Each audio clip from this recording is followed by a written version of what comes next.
This message was sent to us by a brother. What he shared is deeply troubling and urgent.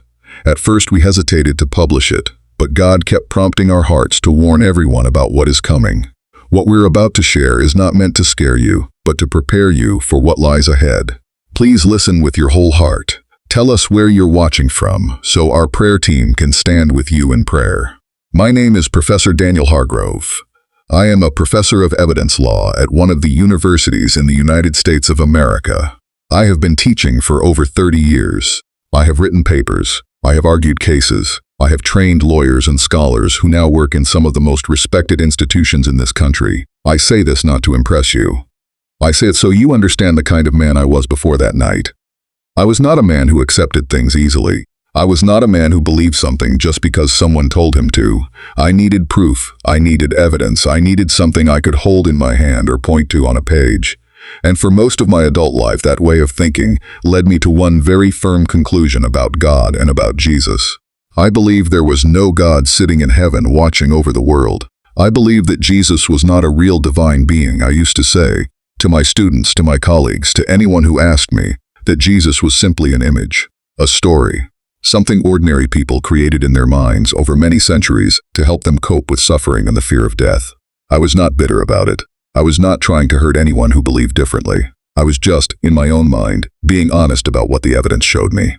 I held that position for over 30 years, until the 1st of April 2026. It was a Tuesday night, I remember that clearly. I had been sitting at my desk at home working through some documents, legal texts, case notes, the kind of reading I had done thousands of times before. It was already past 10 in the evening. The house was quiet. My housekeeper had gone home hours earlier. I was alone. I stood up from my desk to go to the kitchen to get a glass of water. I had done that same thing hundreds of times in that same house. Walk to the kitchen, get water, come back. Simple. But the floor near the kitchen sink was wet. I did not see it. My right foot hit it and went from under me before I had any time to react. I went down fast. My head caught the corner of the kitchen counter on the way down, and then I hit the floor. The sound of it was loud in the quiet house, and then there was nothing. My housekeeper arrived the next morning, which was the 2nd of April. She found me on the kitchen floor. She said later that she thought I was gone. She called the ambulance immediately. By the time the paramedics arrived and began working on me, something had already taken place that no medical report they later gave me could fully account for. Because for a period of time on that kitchen floor, I had stopped. I am telling you this now because I eventually published it myself in a book. I wrote every detail down and I put it out into the world because I was told to, and I will explain that part later. But even now, sitting here writing this, I feel the same thing I felt when I first sat down to write it. A kind of weight in my chest, a seriousness that does not go away. Because what I am about to describe is not a dream. It is not a hallucination caused by a head injury. I know what hallucinations are. I know what the brain does under trauma. I have studied these things. I have read the research. And I am telling you clearly that what happened to me on the night of the 1st of April, 2026 was not any of those things.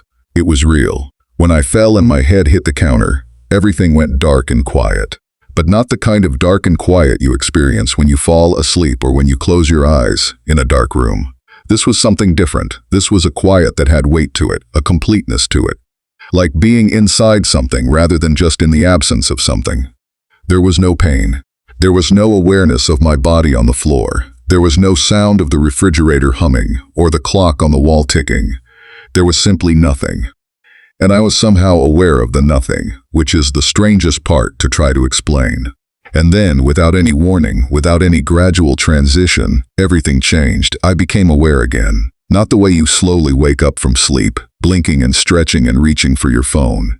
This was instant, complete, like a switch being turned on in a room that was completely dark.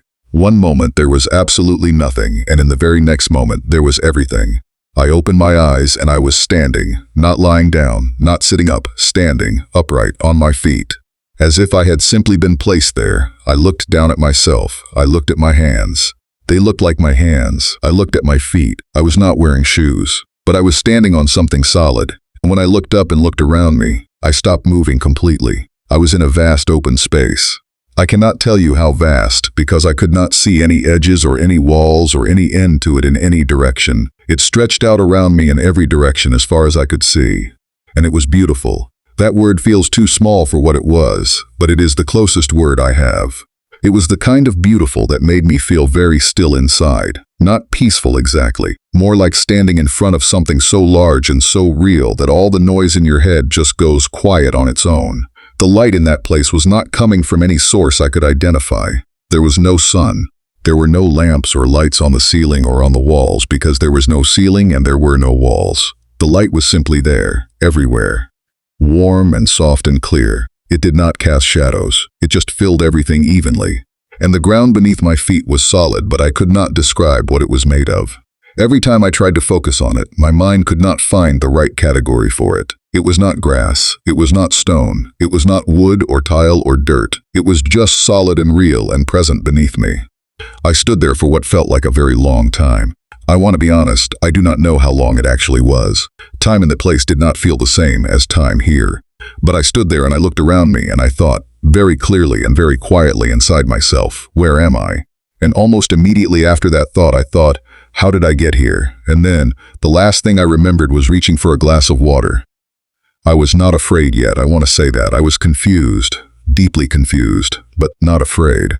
There was something about that place that made fear feel far away, like it existed somewhere else and could not quite reach me where I was standing. And then I felt something shift, not a sound, not exactly, more like a change in the air in front of me, a sense of movement coming from a distance ahead of me. I looked forward and I saw them. 3 figures walking toward me, coming from what seemed like a very long distance away, but moving closer steadily, and as they got closer, I began to understand why my heart started beating faster. Each of them was different from the other 2, different in height, different in the way they moved, different in their appearance. But all 3 of them shared one thing that I noticed immediately and could not stop noticing. They were full of light, not reflecting light, not glowing the way a light bulb glows. The light was coming from inside them, from within them. It radiated outward from their bodies the way heat radiates from something very warm. But it was not heat, it was light. And it was not blinding or harsh. It was the kind of light that you wanted to stand in. The kind that felt like it was doing something good to you just by being near it. I stood still as they came closer. My hands were at my sides. I did not know what to do with them. I did not know what to do with any part of myself. I just stood there and watched them come. The first one stepped slightly ahead of the other 2 as they approached. He was the tallest of the 3, significantly taller, and something about him communicated age in a way that had nothing to do with wrinkles or gray hair. He simply felt old. Not old the way a tired person feels old. Old the way a mountain feels old, like he had existed for an enormous amount of time, and everything that time contained was somehow present in him. He spoke first. And when he told me who he was, he did not give me a name the way a person introduces themselves at a conference or a meeting. He told me what he was. He said he was the Watcher of the Earth. Those were his words. The Watcher of the Earth. He revealed to me that his purpose, his entire purpose, was to observe. To see everything that happens on the earth, every action taken by every person, every word spoken, every decision made, every moment in every place, at every time. Nothing passed without being seen by him. Nothing was hidden from his watching. And then he showed me something. I cannot fully explain how he showed me, because he did not use a screen or a book or any object. It was more like understanding was placed into me. Like a door was open inside my mind, and I could suddenly see something I had never been able to see before. He showed me how every single thing happening on this earth was being observed and recorded. How nothing, not one moment, was lost or unseen. I felt something in my chest when this was revealed to me. A discomfort that went very deep, because I thought of my own life. All those years, all those lectures, all those conversations where I told people confidently that there was no God, that Jesus was a creation of the human mind, that people who believed were simply afraid of death and needed a story to comfort them. All of that, watched, seen, recorded, by this being who was now standing 3 feet in front of me. I did not say anything. I just stood there with that feeling sitting heavy in my chest. The second creature stepped forward a little. He was shorter than the first, noticeably so, but he carried himself in a way that made him feel enormous. There was a density to him that I cannot properly describe, like standing near something that was so full of substance that the air around him felt thicker. He introduced himself as the wisdom of the earth. He revealed to me that his role was to carry knowledge, not just information, knowledge. The kind of deep understanding of how things truly work, why history moves the way it moves, what the meaning is underneath events that confuse and surprise people. He told me that this wisdom had always been available to human beings, that it was never hidden from them, but that over and over again, in generation after generation, people chose to ignore it. They chose easier answers. They chose what felt comfortable. And they walked away from understanding that could have helped them. Standing near him, I felt something I had not felt since I was a young student sitting in my first serious law class. I felt completely and totally out of my depth. Everything I had studied, every argument I had built, every conclusion I had arrived at over 30 years of careful academic work, it all felt very thin, like a sheet of paper next to something made of solid stone. The third one waited until the other two had spoken. He stood quietly behind them for that time, and there was something about his stillness that caught my attention even while the others were speaking. When he finally moved forward and spoke, his voice was quieter than the others, but it reached me just as clearly. He said he was the guidance of humanity. He revealed to me that his purpose was to lead people, to move people toward truth when they were moving away from it, to place things in their path, thoughts that arrived unexpectedly, people who showed up at the right moment, events that seemed like coincidence but were not. He said all of these things were his work, that wherever a person needed to be turned around, he was involved in that turning. And then he looked at me, directly at me, and I want to tell you something about that look. It did not frighten me, but it reached somewhere very deep inside me, because it was the look of someone who knew me, not who had heard of me or read about me, someone who actually knew me. And standing there, something in me began to understand that all those moments in my life, when a thought came to me that I quickly dismissed, when something made me pause unexpectedly and wonder if I was wrong about everything, when a feeling rose up in me that I could not explain and I chose to push it back down, all of those moments had not been random. He had been there, near me, trying to reach me, for a very long time. My legs were trembling by this point. Not violently, but I could feel it, a steady trembling that I could not control. I asked them quietly where I was. They told me I had died. Not forever, they said, but I had died. On the kitchen floor of my home on the night of the 1st of April, 2026, my heart had stopped. And the place I was standing in now was where I had arrived in that stopped moment.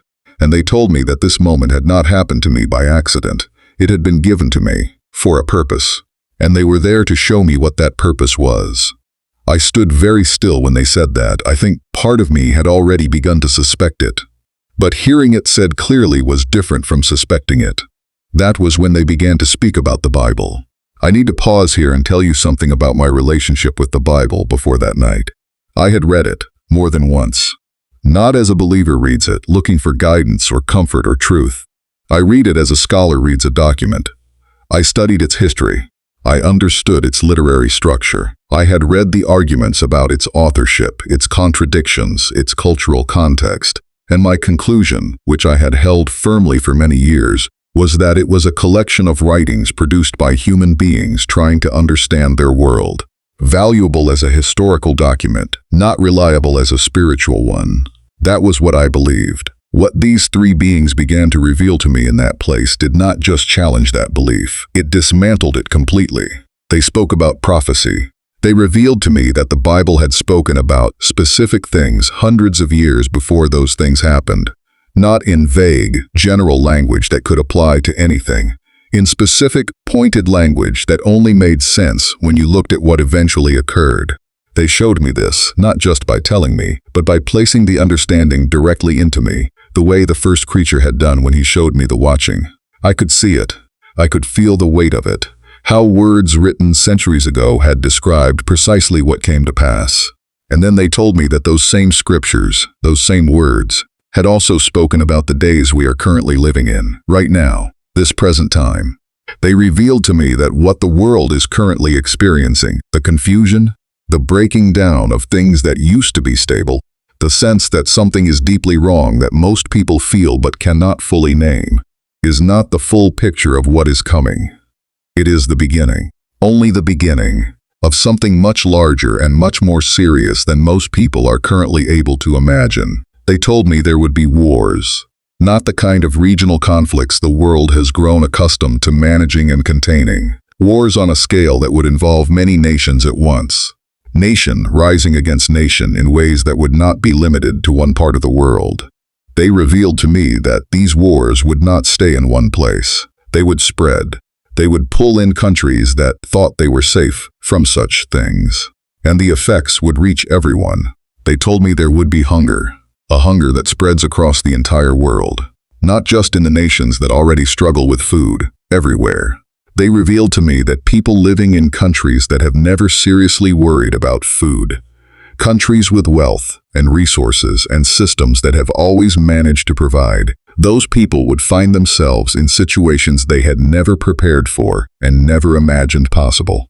Families in places that considered themselves comfortable and secure would face hunger, and this would not be a small or temporary thing. It would be widespread, and it would be serious. I stood there listening, and I felt the weight of every word settling into me. There was a part of me, even in that place, even after everything I had already seen and been shown, that wanted to find a way to step back from what I was hearing. Old habits are very hard to break, but I could not step back from it, because I was not just hearing words. I was feeling the truth of them in a way I could not argue against. And then they showed me the picture. I say picture, but it was more than that. It appeared in front of me like a scene that was actually happening, not like a video or a screen, but like I was looking through a window at something real and present. And what I saw was this: a large cat, a fully grown cat, strong and well-built, the kind of animal that you would not look at and think was in any danger. And surrounding it on all sides were insects, small insects. I counted, or somehow I knew, that there were 50 of them. Individually, each one of them was tiny compared to the cat. No single one of them posed any real threat to it. But they were not working individually. They moved together. They communicated with each other in a way I could not fully see but could sense. They had a plan and they were executing it. Some of them went into the cat's ears. Some found their way into its mouth. Some pushed into its nose, and the cat, which was strong enough to destroy any one of them without effort, began to struggle because it could not fight all of them at once. It could not reach them once they were inside it. It shook its head. It twisted. It tried to dislodge them, but they were too many and they were too coordinated. And slowly, steadily, this strong and powerful animal began to weaken from the inside out. I watched this for a moment, and then I turned to them and asked what it meant. They explained it to me slowly, and they were very clear. They revealed to me that the cat in that picture was America, the strong, well-built animal that looked from the outside like it could not be brought down easily. And the 50 insects were 50 nations that had come together.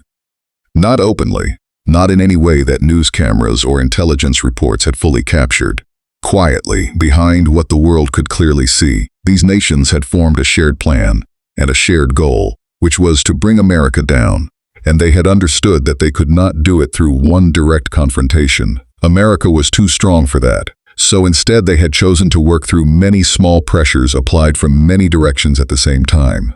Into America's economy, into its political systems, into its relationships with other nations, into the things that hold a country together from the inside. Many small things working in coordination over time.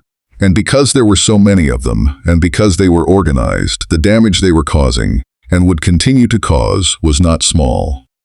I felt something shift inside me when this was explained. A cold, settling feeling that started in my chest and spread outward. Then they revealed something that disturbed me even more deeply than the image of the cat and the insects. They told me that America was not simply another nation among many nations. They revealed to me that there was a purpose behind America's existence that went beyond what any history book recorded. That God Himself had set this nation apart. That the founding of it, imperfect as it was and carried out by imperfect people, had a divine intention behind it. And they told me clearly that when America is brought low, when it is weakened and broken from the inside, the one who gains from that is not any of the 50 nations who work together to bring it down. The one who gains is the enemy of God. They told me that the defeat of America would open a door that would give the devil a measure of control and influence over the earth that the world has not seen in its history. And everything that follows after that opening, all the darkness, all the suffering, all the things that Scripture has spoken about for the last days of this world, would come quickly and with great force once that door is opened. I stood there, and I could not speak for a long moment. This was not disturbing to me because I was a deeply patriotic man above everything else. I was disturbed because of what it meant for people, for ordinary human beings who had nothing to do with the decisions of governments and powerful nations, for families, for children, for the kind of people who simply want to live their lives without being caught in something they did not choose and do not understand. The three of them looked at me quietly for a moment, and then they told me that there was something I had to do. They told me I had to go back. They told me I had to speak. They told me I had to tell people what I had seen and what I had been shown. They said I had to warn people, and they told me that if people would turn, if people would genuinely seek God and pray, not as a religious habit but as a sincere, reaching out from a real place inside them, then what was coming could be delayed. That the prayers of people carried a power that most people had never been taught to understand or believe in. They told me that this was not a small thing they were asking people to do. It was the most important thing anyone could do right now. Then they showed me something else. A date. Not the full date. The year. 2026. They revealed to me that the beginning of the things they had shown me, the starting point of this larger picture, was connected to this year. The year I was already living in when I fell on my kitchen floor on the night of April 1st. I looked at that year and something tightened very hard in my chest, because that was not a distant future year. That was now. That was already happening. I told them I did not know how to do what they were asking me to do. I told them honestly that I had spent my entire career saying there was no God, that I had written papers arguing against religious belief, that I had stood in front of hundreds of students over 30 years and told them that faith without evidence was not credible. I told them that if I went back and began speaking about this, people who knew me would think the fall had numbed my mind. They would say the head injury had changed my thinking. Some would feel sorry for me. Some would laugh. Some would use it to dismiss everything I had ever said professionally. I told them that I was not even sure I knew how to believe, after so many years of choosing not to, and I told them that even if I spoke, I was not confident that anyone would listen. They listened to everything I said, all of it. They did not interrupt me or rush me. And when I finished, the one who was the guidance of humanity looked at me and told me simply, "Speak anyway." He revealed to me that the Spirit of God would go before me, that wherever I went to speak, something would already be moving ahead of me, preparing the hearts of the people who needed to hear what I had to say. He told me that my responsibility was not to convince anyone. Convincing people was not my job, and it never had been. My job was only to speak what I had seen and what I had been shown, to tell the truth of what happened to me on the night of the 1st of April, 2026, and to call people to pray. That was all. The rest belonged to someone far greater than me, and then everything went white. I do not remember the transition back. I cannot tell you what it felt like to leave that place. One moment I was standing there with those three beings of light in front of me, in that vast and still and beautiful space, with the weight of everything they had shown me sitting inside me. And then the next moment I was hearing a sound, a steady mechanical beeping, rhythmic and close. I opened my eyes slowly. The light above me was harsh and white and artificial. The ceiling was plain. There were tubes attached to my arm. There were wires connected to my chest. A nurse was standing a short distance away, and she turned the moment she saw my eyes open and called out into the hallway. I was in the hospital. I lay there without speaking for a long time. Not because I could not speak, but because I was doing something very deliberate and very careful. I was going over everything I had seen and heard, piece by piece, the way I would review evidence in a serious case. I was afraid that if I got distracted, if I let the noise of the room and the questions of the doctors pull me away too quickly, the details would begin to blur and fade. But they did not fade. Not one detail. Everything remained exactly as clear as it had been in the moment I experienced it. The watcher, the wisdom, the guidance, the vast and beautiful space, the picture of the cat and the insects, the explanation of what it meant, the warning about America, the date, the instruction to speak, all of it remained in me, sharp and present and completely intact. The doctors told me I had suffered a significant head injury from the fall. They told me my heart had stopped for a period of time. They used careful medical language, and they seemed relieved that I was awake and responsive. They told me I was fortunate to be alive. I did not argue with them about the word fortunate. But I knew, lying in that bed, listening to the steady beeping of the machines, that what had happened to me was not simply a matter of fortune. Something far more intentional than fortune had brought me back. I spent about 2 weeks in the hospital. When I went home, I did not go back to the university immediately. I sat in my study. I did not answer most of my messages. I did not respond to the colleagues who had heard what happened and reached out. I sat and I wrote every day. For many days in a row, I wrote down everything, every detail, every image, every word that had been revealed to me.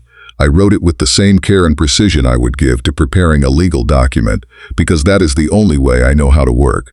I did not add things that were not there. I did not soften things that were uncomfortable. I did not arrange the facts to make myself look better than I was in that place. I wrote it as it happened. When I finished, I sat with it for a few more days. I read it back to myself, and I made a decision. I published it on my Facebook account. The response was not simple. Many people did not believe me. I expected that. Several of my colleagues stopped calling. A few wrote publicly that the fall had affected my judgment and that it was unfortunate to see a respected academic make such claims. I read those things and I felt a quiet pain. The kind of pain that comes when people whose opinions you valued for a long time look at you differently. But I did not respond to them with argument. I was not interested in arguing. I was not trying to win a debate. I was trying to do what I had been told to do. Speak. Tell what you saw. Call people to pray. But far more people than I expected reached out to me quietly. People who did not know me, from places I had never visited, who said that something in what I wrote had reached them. People who said they had been feeling for some time that something was deeply wrong in the world, but could not find the words for it. People who said they had been having their own experiences and had been afraid to speak about them.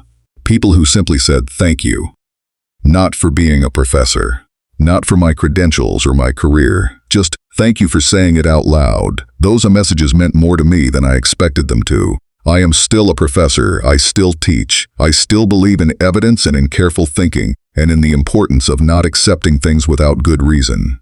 But I now understand, in a way I did not understand before the 1st of April 2026, that there are things which exist beyond what evidence as I used to define it can reach. There are things that are real and present and true that do not fit inside the categories I spent my career using. I know what I saw. I know what was shown to me. I know what was asked of me. And I know that I came back from that kitchen floor for a reason. So I am doing what I was told to do. If you are reading this, I am asking you to pray. I am not asking you because I have suddenly become a perfect believer with all the answers. I am still working through what I now know against everything I used to think. That process is not quick or easy, and I will not pretend that it is. But I am asking you to pray because of what I saw on the night of the 1st of April 2026, because of what was revealed to me, because the three beings who stood before me in that place were not vague or uncertain or symbolic. They were clear. They were serious. And what they showed me about this world and about this time was not something I can keep to myself. Pray. Seek God, not as a religious performance, not to follow a tradition or satisfy a social expectation. Seek Him because what is coming is real. And because what was revealed to me is that the prayers of people, genuine and sincere, carry a power that can change the course of what is heading toward this world.